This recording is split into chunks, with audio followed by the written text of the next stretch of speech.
Ahoy, this is David Perry and our continuing series of online interviews with people and organizations going from what I like to call the great pause into the great return.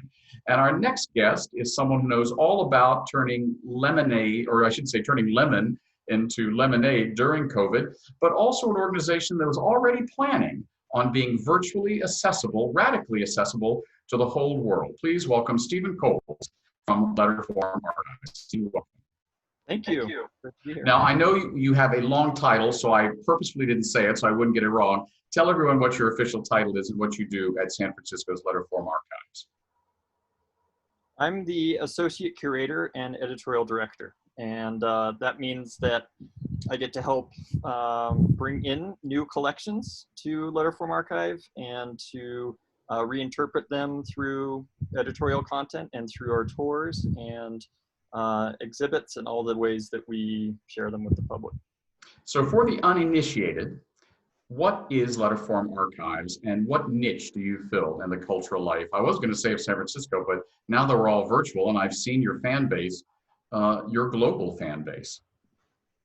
Well, what we do is try to tell the story of written communication through innovative use of letter form. So type and lettering and calligraphy and text is all around us, and a lot of the world experiences it all day, every day, but doesn't always think about the designer or the human behind each of those made letter forms. And every letter form, even the stuff that's been programmed in some way, has been designed by a human at some point. And so that's the exciting thing about what we do, is tell the stories of those people who made those letter forms. And you know, graphic design has been part of museums and libraries for as long as books have been kept, but this part of the written form has not really been a focus of most libraries and museums until recently, and we've been really happy to be kind of on the forefront of making that a focus of our collection.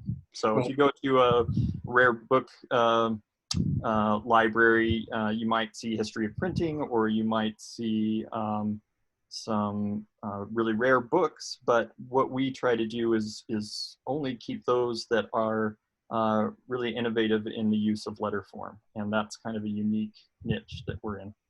Well, I mean, as a writer and an author myself, I'm kind of a book geek. I remember one of the most exciting experiences of my life was being in Coimbra, Portugal, and going into the library there, one of the oldest libraries in Europe and one of the greatest collections, and them actually taking down a book that was over 600 years old in original Greek and putting it on the table there so I could see it, but I couldn't touch it. They didn't bring it down for me.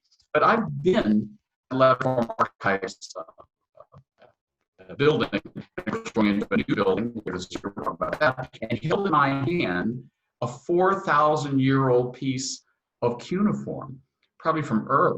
Or I've seen a piece of manuscript that had the signature of Pope Leo X, the Medici Pope from the 16th century. I mean, to me, as a book geek, that was amazing. And this collection exists in San Francisco, but more importantly, now it exists online, the whole world. And you said something very interesting just now, that this isn't just about the font, this is about the people behind the font. So no matter how technological we get, there are people creating these sort of fonts. Talk about that and why it is important to preserve their stories, especially in this historic moment we're in now. Well, I think I've always been fascinated by the kinds of design that we experience every day that we don't necessarily think about as being designed.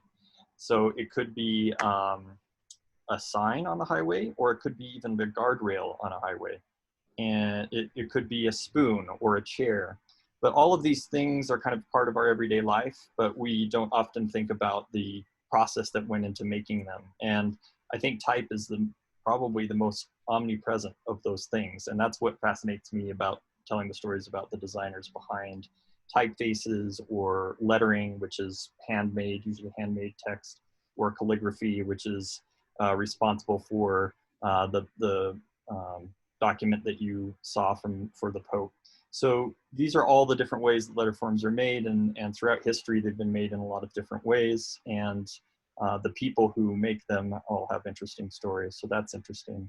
And then as far as bringing it online, you know, as we said, it's so great to be able to hold these things in our hands, and that's really how we first grew our audience, is by giving people the opportunity to come in and see a table filled with the history of printing and type design, and actually hold the objects in their hands.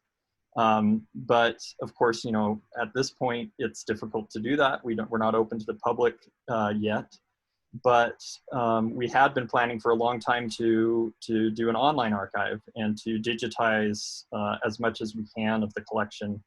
And in doing that, we shoot really high definition photography, and we try to make these images as real to life as possible.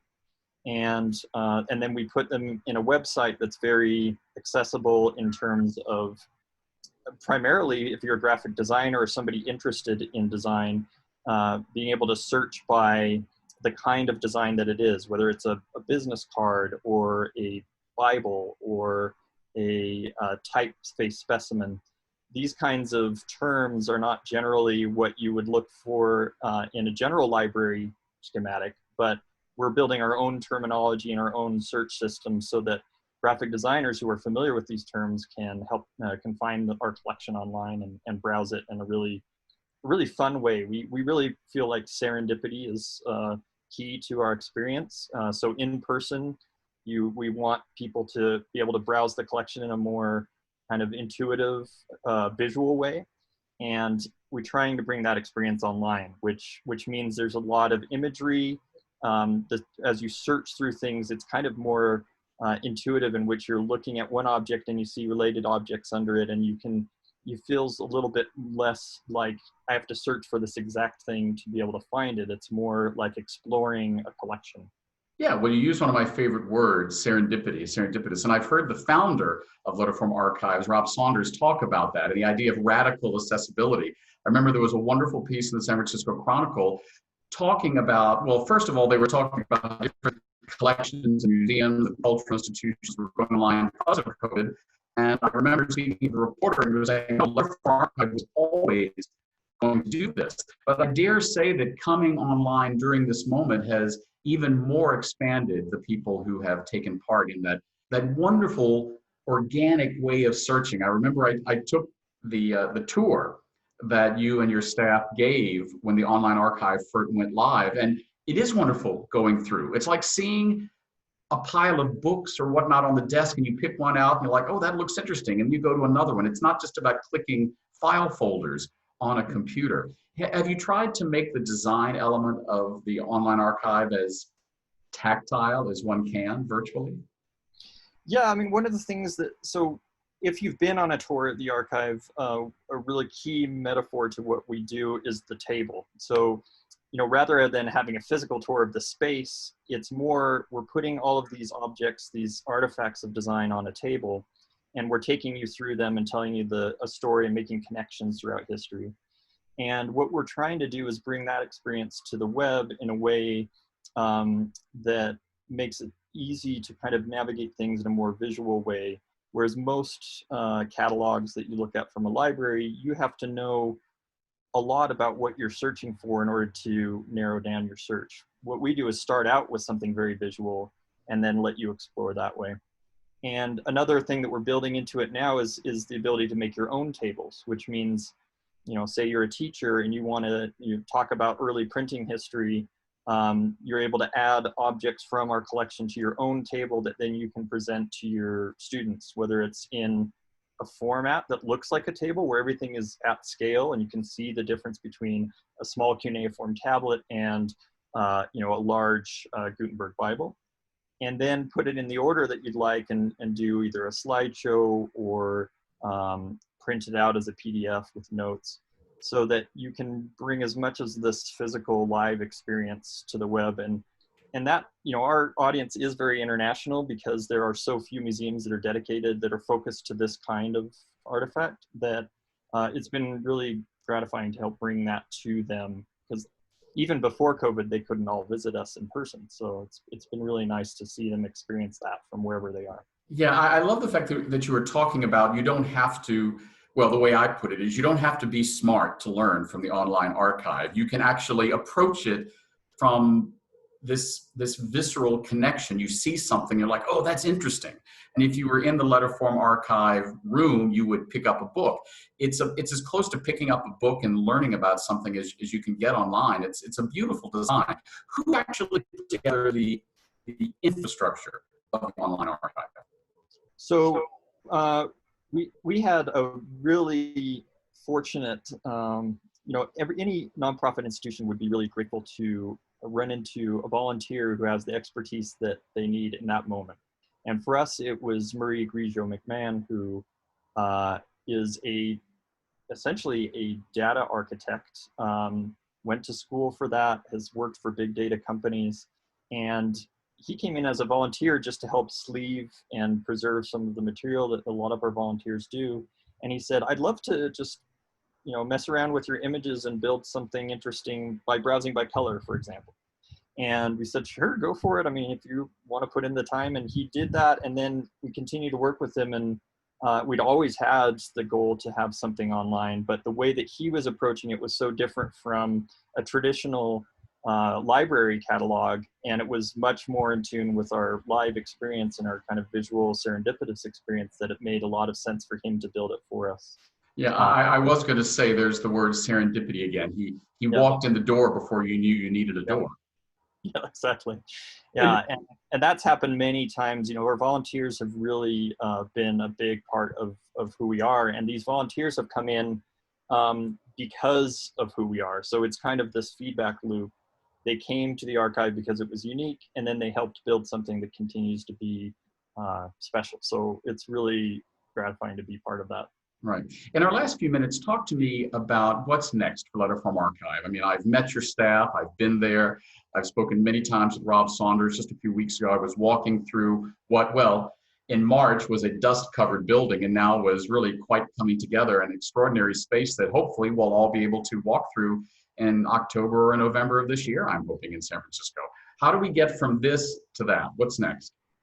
Well, it's been, so any of us who has seen the original space knows that it's kind of a hidden gem in San Francisco, because when you approach the building, it's essentially a residential live-work loft space, and we're spread throughout 3 different condominiums in that building, and that it's not really ideal for our collection. So it actually is very opportune that we had to find a new space in San Francisco, in the Dogpatch neighborhood, in a Industrial Revolution era building, but being able to build out a whole floor of that building that's in a way that really makes sense for our experience. And so the collection and the way that we show the collection will be in a much better environment. And we'll have a gallery for the first time, so we'll be able to do exhibitions. The first exhibit will be about the typography of the Bauhaus, which is just past its 100-year anniversary. And we have some really exciting exhibits coming up after that that will be really cool too. So we'll have a much more public face. So far we've been kind of a hidden gem, and now that people have got to know us, we'll have a much better kind of accessible physical presence as well. Yeah. And I'm excited about that. Well, it's an iconic building. I was talking to Johnny and Rob, and I think the clock tower is going to become an iconic symbol. But certainly, there are a lot of book geeks and font fans out there. And I'd like to say I've been on several of your online events, online teachings, and you have got quite a fan base from around the world. Any closing thoughts for those people who either already love Letterform Archive or have yet to discover it? And tell us the website so people know where to go and find you. So our website is letterformarchive.org, and from there you'll see the online archive, which is where you can browse the collection, but that's at oa.letterformarchive.org. And we really recommend signing up for our mailing list. That's the best way to know what's new, what new collections are coming in, all the blog posts that we do, and also what's new for the online archive and our physical space. Great. Well, thank you very much. Look forward to seeing you again in person, but as always, look forward to taking part in something online at Letterform Archive. Thank you, Steve, for speaking with us. For sure. Thanks for having me. Ahoy.